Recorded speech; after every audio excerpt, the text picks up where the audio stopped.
Hi, I'm Adam Summer. You're listening to the Yerushalmi Talk podcast with the support of the Yeshivat Javar Yerushalayim in Har Nof, Jerusalem. This is Peah, Chapter 4, Halacha 5, and I'd like to play a game with you.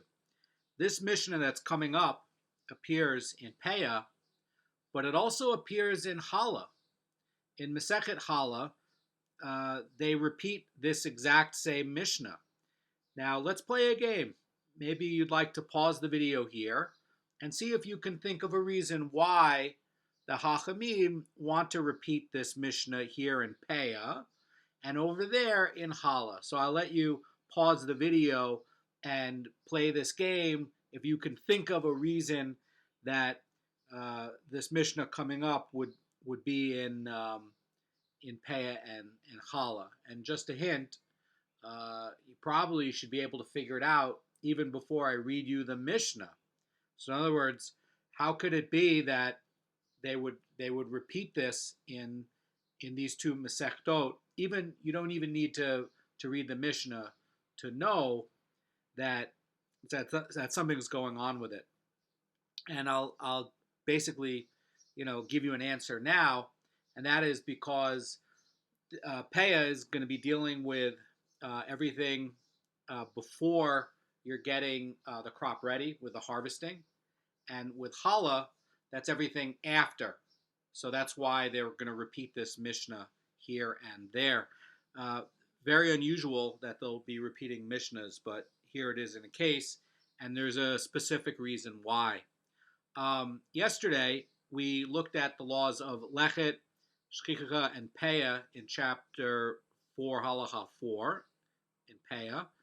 And we were talking about produce that was owned by a Jew at the time of the reaping, but not to produce owned at the time by a non-Jew. Now, everybody agrees with that basic rule. There's no disagreement on that. But the wrinkle that we saw yesterday was with Rabbi Yehuda obligating the shchicha of sheaves if the sheaves were owned by a Jew at the time that they were gathered, even though they were owned by a non-Jew at the time of the reaping. And he's deriving that from the Torah's expression in Devarim 24:19 and also in Leviticus 19:9, and where it's talking about the word ketzricha, which is your harvest, the harvest of a Jew, says Rabbi Yehuda. Now we're going to get into a whole set of rules talking about what happens if somebody goes and sanctifies and consecrates the produce to the temple treasury. What's going to happen there? Now, keep in mind, everything that we're going to be talking about here is going to be also in the case of a Jew or non-Jew becomes a Jew. The principle is going to be the same. And this is an important part of halacha because it's always talking about this idea of ownership before and ownership after. And that's going to be really, really key in this Mishnah. You may say to yourself, why do I care about some stalks of grain? How does that matter? And I'll tell you how it does. You can look at this as a tool to deepen your Talmudic thinking and to get this theme that comes up in so many Masechtot. What happens before something is and then after something is. And that's going to be coming up here. Now, another thing to pay attention with this Mishnah is who is going to be saying this. This is an anonymous Mishnah, and there's going to be a dispute throughout this sugya, although it's not obvious, whether this was going to be said by Rabbi Akiva or whether it's going to be said by the Tanna Kama. And in fact, you could argue either way. You could argue that this is really an anonymous Mishnah by the Tanna Kama, and I'll explain how it fits in with their point of view at the end. And you could definitely make the case that this is actually an anonymous Mishnah by Rabbi Akiva. So very unclear, and that's really what a lot of the Gemara is going to be talking about, is who actually is saying this. So the Mishnah starts off, and it's going to be talking about produce that's owned by the temple at the time of the reaping. Now, keep in mind the person is going to be doing the produce, and we remember when you sanctify it, you can't really say that the produce is yours anymore because you gave it to the temple. And we remember from chapter 2 in Peah that the temple is actually going to be exempt from Peah for very technical reasons. Why? Because it has to do with your field, and it doesn't apply to the temple, that verse. So the this is something that now cannot really be said to be yours. It belongs to the temple.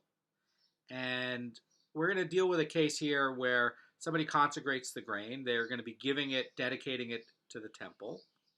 And then what happens is, for whatever reason, uh, and before, by the way, you consecrate it, it could be reaped under the temple jurisdiction.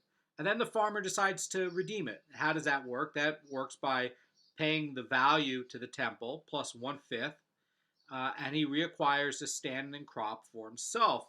So that's basically what's going to be discussed here. Is this process of somehow the farmer comes in and it gets consecrated, and then he or somebody else comes along and pays the temple for the produce plus 1/5 and reacquires it. He makes a kinyan on it. And now what's going to happen, because again, you have a case where things were before it was consecrated, and where when it gets consecrated, then the temple has a different set of rules regarding Peah. And then what happens after it gets released and goes back to the new person. So you have three things happening. Before it's consecrated, it gets consecrated, and then after it gets redeemed and the person buys it back. So there's going to be three sets of things going on here. The Mishnah reads like this. It says, if one consecrated his standing grain for the temple treasury and redeemed it while it was still standing grain, he is obligated in lechet, shchicha, and peah. So that really makes sense. All right, let me read that again. If one consecrated his standing grain to the temple treasury and redeemed it while it was still standing grain, he is obligated to lechet, shchicha, and peah. Why? Because nothing happened yet. He didn't harvest, right? So he consecrated it. It goes to them. He pays the temple plus 1/5, takes it back, and then he gets to start harvesting. Well, he's acquired it. So, yeah, of course, he should be obligated in lechet, shchicha, and peah. So then it's going to move forward to the next case. It says, if he consecrated his produce after it was bound into sheaves and redeemed the sheaves before they were moved to the main pile, he is obligated in lechet, shchicha, and peah. So this is talking about where the property is going to be cut before it becomes temple property, and the obligation of peah, which is going to be generated by the reaping, is unaffected by that consecration. And therefore, if he reaped all his produce without leaving any peah, he is now obligated to leave peah from the redeemed produce. And the fact that in the interim the grain became temple property in no way affects the applicability of the peah obligation. So, since the sheaves were already redeemed when the farmer moved them to the main pile, the law of shiurim of the sheaves, which is generated by the removal to the main pile, is not going to be affected. And therefore, the sheaves that are overlooked during the removal to the main pile have to be left to the poor. That really makes sense. So, just want to point out something from the Tosfot Chadashim, where it's talking about in the event that the owner left lechet, shchicha, and peah at the time of the harvest, it is unaffected by the consecration, since it became property of the poor as soon as he left it for him, and it was not in his jurisdiction to consecrate. So what's happening here is, if the produce remained in the temple property until after the moving of the sheaves to the main pile, then the produce would not be subject to shiurim of the sheaves, right? Because guess what? It's it has different ownership technically. And this is because when the sheaf of shchicha obligation takes effect, at the time of the removal to the main pile, the produce must privately belong to the Jew. So the obligation can't take effect on produce belonging to the temple. And this is true even according to the Tanakama of the last Mishnah that we talked about. So although he holds that the sheaf of shchicha obligation hinges on whether the Jew owned the produce at the time of the reaping, if the Jew surely owns it at the time of the sheaves being removed, then the obligation actually sets in. So the produce must be the property of the Jew both during the reaping and at the removal of the sheaves in order for the sheaf of the shchicha to take place. So now this is talking about this sort of middle category of, when is the ownership occurring, when you have it as being consecrated and when it gets purchased back. So let's go on to the next part of the Mishnah. It says, if, however, he consecrates his produce while it was standing grain and redeemed it after it had been reaped and bound into sheaves under temple jurisdiction, the produce is exempt from lechet, shchicha, and peah, because at the time its obligation, the time that its obligation to these gifts is ordinarily generated, it was exempt. So what's going on here? So, as explained before, the temple-owned produce is going to be exempt from lechet, shchicha, and peah. Now we know that again from chapter 2 in this Masechet, and also we are knowing that from here. It's an independent ownership that has a different set of categories for lechet, shchicha, and peah, and it's different than the farmer, and that difference is doraita, right? So the temple not having to do lechet, shchicha, and peah, that's doraita, and the farmer having to do those things, that's also doraita. So in the case where the produce is now owned by the Jew, it is exempt from these allotments, since at the time of the reaping, when the obligations are originally generated, it was in a state of consecration. So now it's a different animal, because when it was consecrated, the lechet, the shchicha, and the pay obligations are to take effect, and that it's going to exempt the crop from these laws. So in a state of consecration at the time of the tithing stage, it's also going to exempt a crop from the laws of tithing. So that's one clue why that's going to be repeated here in Peah for the Mishnah and also in Challah. So the exemption of consecrated produce from the tithes is going to be derived from Devarim 12:17, which states that the tithe of your grain, implying that the tithing obligation applies to your grain, but not to consecrated grain. So the Mishnah's ruling that produce harvested while under temple jurisdiction is exempt from all gifts of all the gifts of the poor, including the shchicha of the sheaves, and that's going to reflect the view of the Tanakama of the last Mishnah. And this is going to be important to keep in mind. So let's move on. And the Mishnah says, and similarly, if one consecrated his crops before they arrived at the tithing stage and redeemed them as well before they reached the tithing stage, they are subject to tithes. So in other words, since the produce was already redeemed and is owned by a common Jew when the tithing stage arrives, the tithing obligation takes effect. The fact that the grain had been temple property, which is going to be exempt from tithes at one point, does not exempt it from tithing obligations. So if effectively it changes ownership, it it was owned by the Jew, then it goes to the temple, and then it goes back to the Jew, and there's no change in the state of the crop, then effectively, in other words, we're not doing some sort of processing of the crop.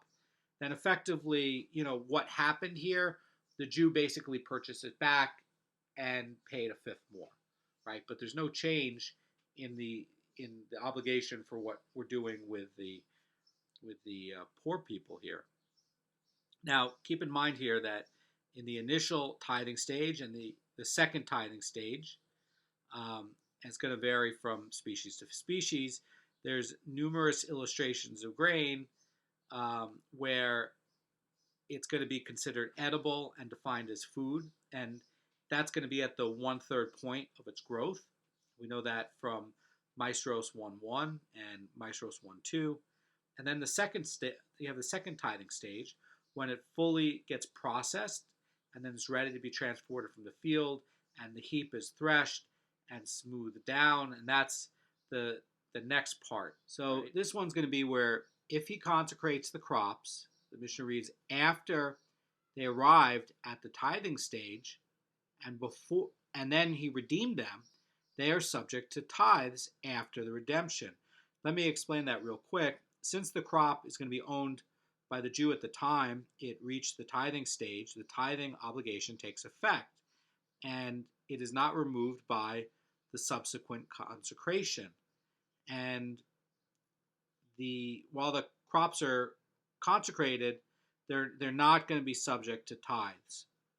So then we're going to get into the next part of the case. If he consecrated them before they were finished, and the temple treasurer finished them, and only after this he redeems them, they are exempt from tithes. And the Mishnah reads, because at the time that their obligation to the tithes is ordinarily generated, they were exempt. So in this case, the owner consecrated his produce before it reached the tithing stage, and he did not redeem it until it had reached the tithing stage. So the produce is in a consecrated state when the tithing stage is reached.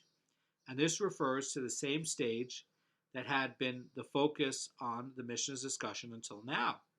Either the initial tithing stage when the produce becomes edible, or the second tithing stage when it becomes fully processed and ready to get transported to the field. So if the Mishnah is referring to the initial tithing stage when the produce becomes edible, we have to explain that the verb finished, in other words, the temple treasurer finished them, is not to be taken literally, because the temple treasurer does nothing whatsoever to the produce. Rather, it means that the produce was finished and it basically reached the edible stage under the jurisdiction of the temple treasurer. In other words, that it had ripened, basically. So this idea of that, okay, because at the time that their obligation to the tithes is ordinarily generated, they were exempt. Let's look at the Rosh Cirillo for an explanation of that. He says that the tithing obligation takes effect only if at the time of the crucial tithing stage, the produce belongs to a common Jew. And since in this case, the produce was temple property, which is going to be exempt from tithes, when the tithing stage arrived, the tithing obligation was not affected, and accordingly, the produce remains exempt even when subsequently redeemed and owned by a Jew.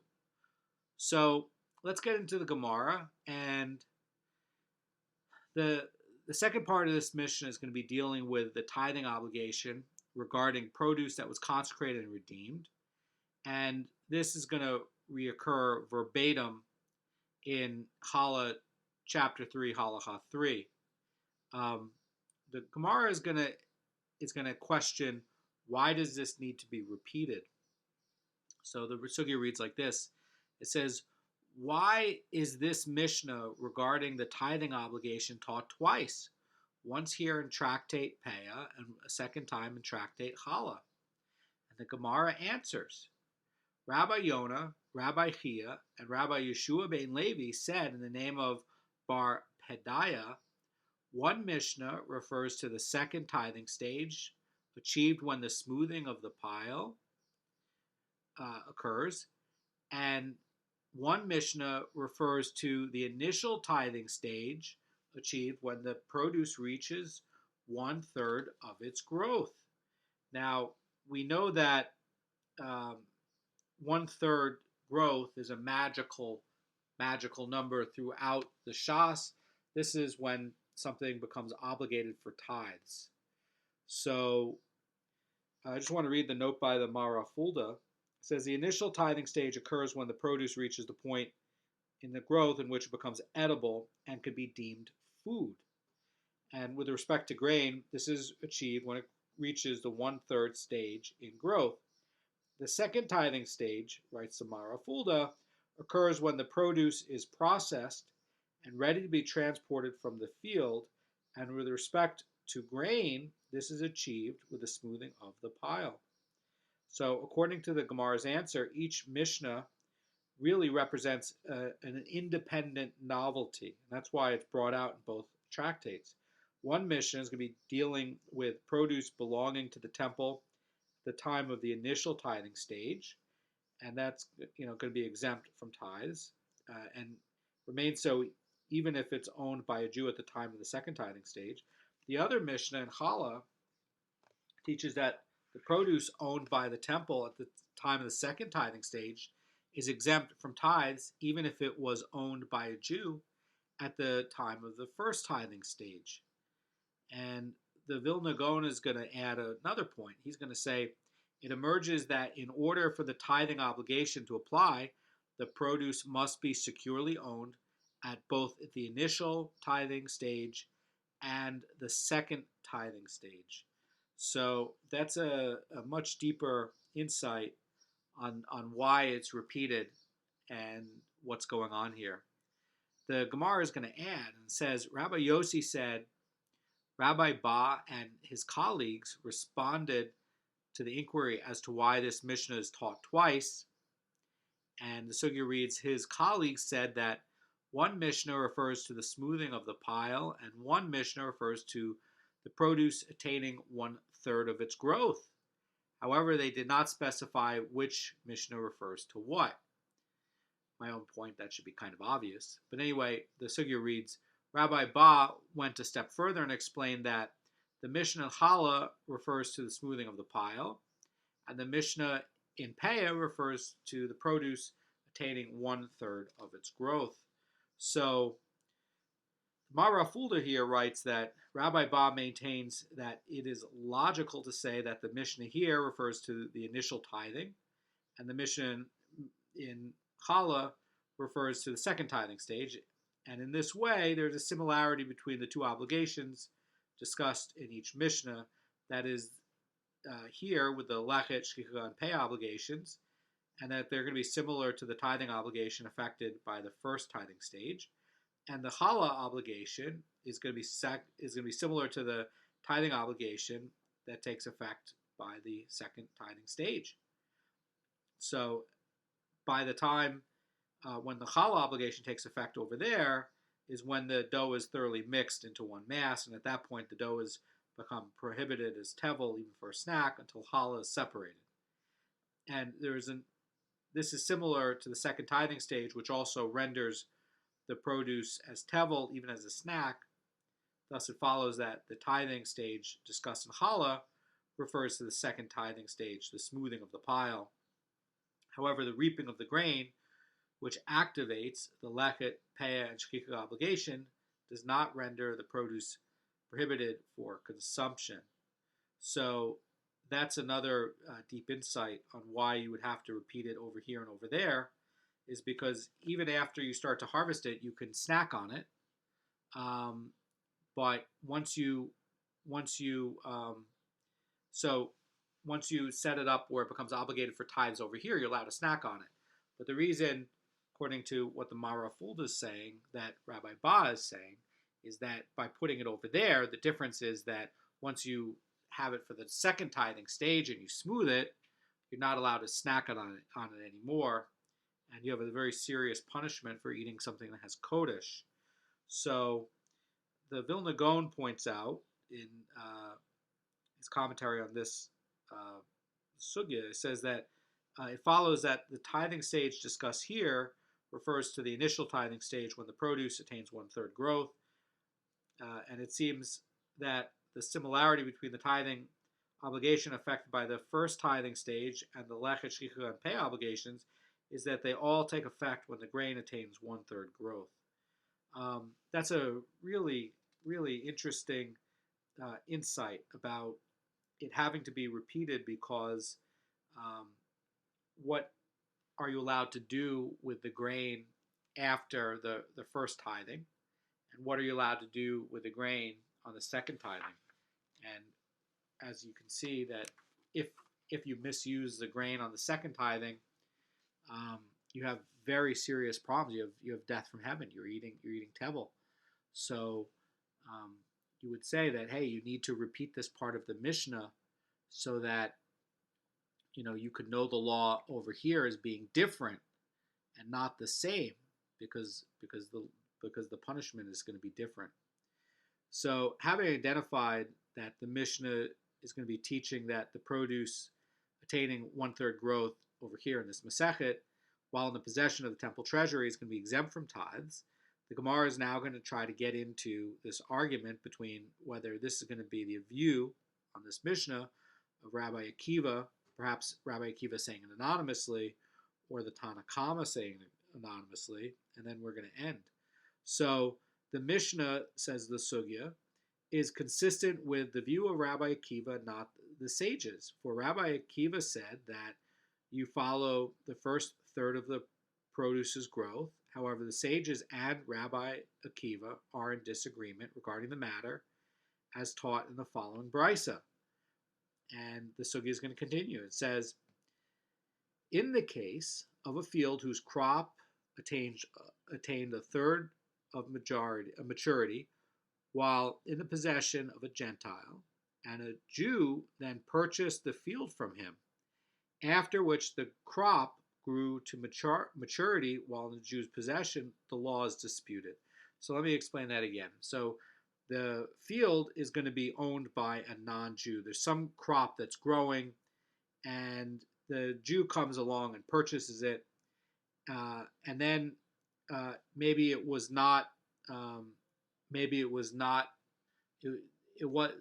ready to be food yet, and then the crop grows into maturity and becomes halachically designated as food, and that occurs while it's in the Jew's possession. The question is going to be what is the law, and that's going to be disputed. So Rabbi Akiva, says the Sugya, says the crop is completely exempt from tithes. Now, we know that Rashi's comment in Bavli Hulin 136a says the following. It says, Rabbi Akiva maintains that since the produce reached a third of its maturity in the Gentile's possession, it is as though it grew entirely in his possession, because the critical moment for determining the status of produce is when it attains 1/3 growth and becomes edible. So in the case of, the case that Rabbi Akiva is talking about is, according to Rashi, when it reached a third growth while the non-Jew has it, and then this is basically to be read as, and then after he purchases it, it continues to ripen. Because it continues to ripen, and then you're harvesting it, according to Rabbi Akiva, you purchased it when it ripened. It reached this magical ripening stage of 1/3 growth at the point of time when it was owned by a non-Jew. That's when it triggered. And there's a deraita reason why, because the crop and the field was not under your field, right? So it wasn't planted and didn't start to grow as your field. It grew deraita as part of the non-Jew's field.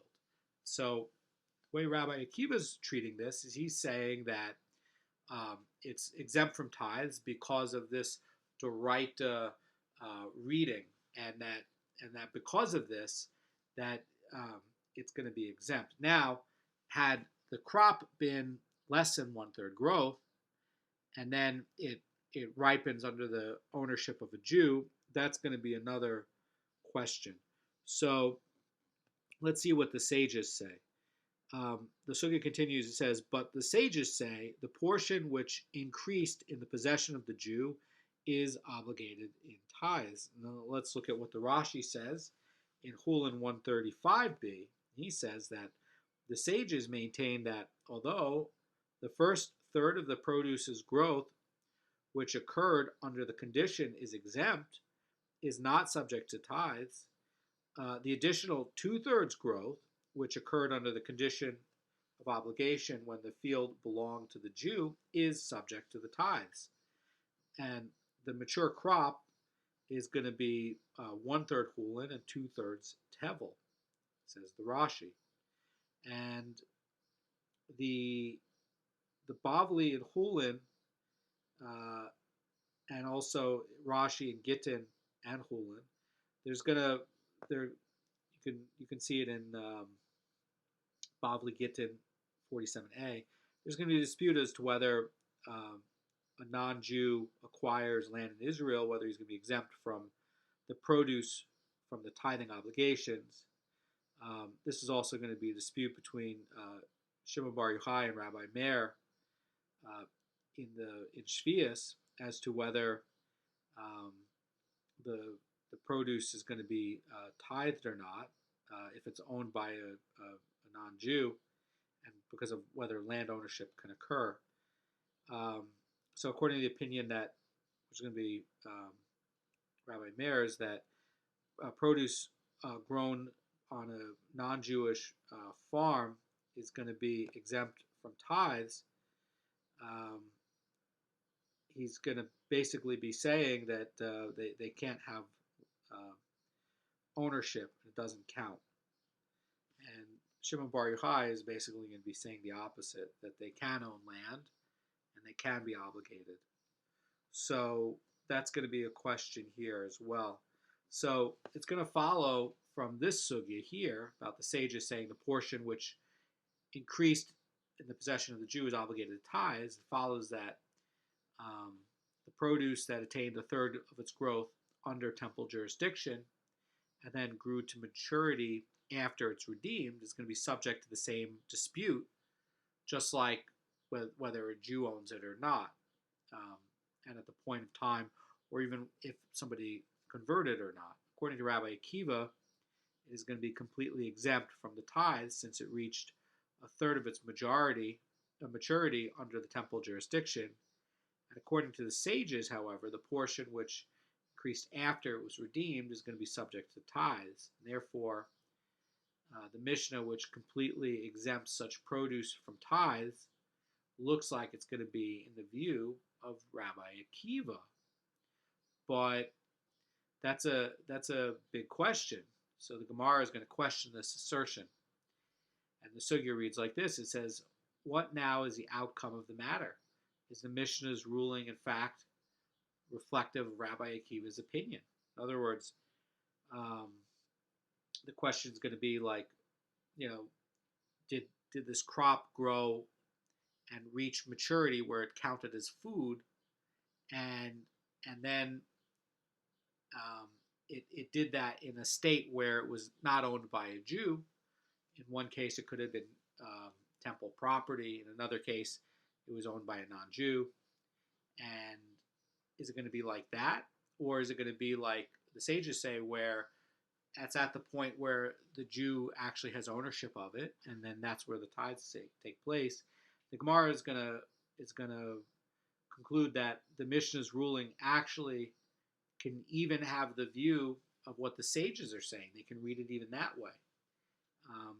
And they say, though, that is dependent on how the Mishnah is going to be understood. So here's how they're going to defend the sages having said this, and the interpretation of how to read it, how to read the Mishnah in order for it to line up with how the sages say it would be. The sugya reads like this. It says, interpret the Mishnah's ruling in accordance with Rabbi Akiva as dealing with a case where after redeeming the field, the owner let the produce grow to full maturity before harvesting it, at which point the produce is fit for the smoothing process. So the Mishnah rules in accordance with Rabbi Akiva that since it reached a third of maturity under temple jurisdictions, it is not subject to tithes. But according to the sages, the mature crop would be 2/3 tevel. So the Mishnah's ruling, says the sugya, can also be interpreted in accordance with all, even accordance with the sages, as dealing with a case where the Jew who redeemed a crop reaped the crop immediately after redeeming it, since there was no growth in his possession. So basically, the Mishnah is ruling that such produce is exempt from tithes is going to follow even with what the rabbis say if you were to read it like that. So let's take a look at the Sha'arei Emunah in Safe 12 for an explanation. So, although in the opinion of the sages, tithes must be separated in proportion to any increased growth that took place after the produce was redeemed, they do not have to be separated in proportion to what grew in the owner's possession before it was sanctified. This is because the growth that took place before it was sanctified occurred before the initial tithing stage, and as such is not subject to tithes. So, in other words, if you have this strange case where the owner has it, the field owner has it, he consecrates it over, and then under consecration, it grows up until maturity, up until 1/3 growth.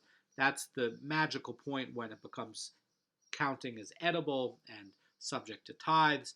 And then he redeems it back. He pays the temple pays the temple 1/5 plus the value of the crop, buys it back, reacquires it, and then it grows the rest of the 2/3 way to maturity.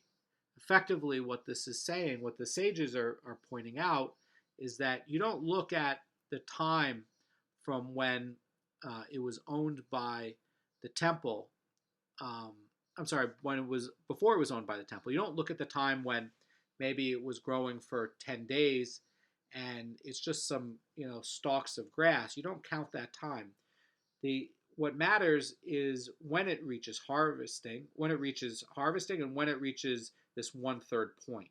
And anything that's owned by somebody before that, you're not counting it. So this is going to be a different idea than how Rabbi Akiva is reading it, because Rabbi Akiva is reading it like how Rabbi Yehuda is reading it from the fifth halacha, and basically he's going to be reading it as in terms of, hey, this seed, this grew under the term this time as a Jew and counts as your crop, your field, and so it's going to be looked at differently.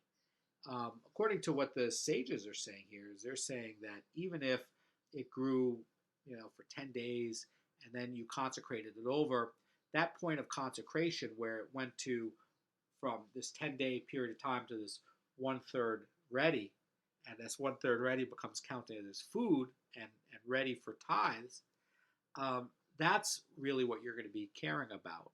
So the time before you don't care about, and then the issue is going to come up of, well, the tithes from this 1/3 growth to being finished, this extra 2/3 growth, that this is going to be subject to tithes. And this is really coming back to whether there is brera or there is not brera. Because if it's going to be like Rabbi Akiva, it should not be subject to tithes.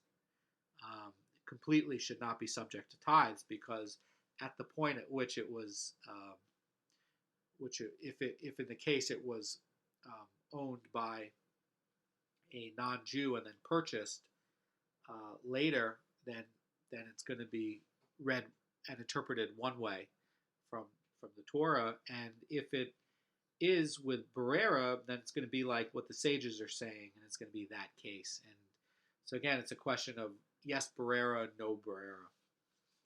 Thank you. Have a great day.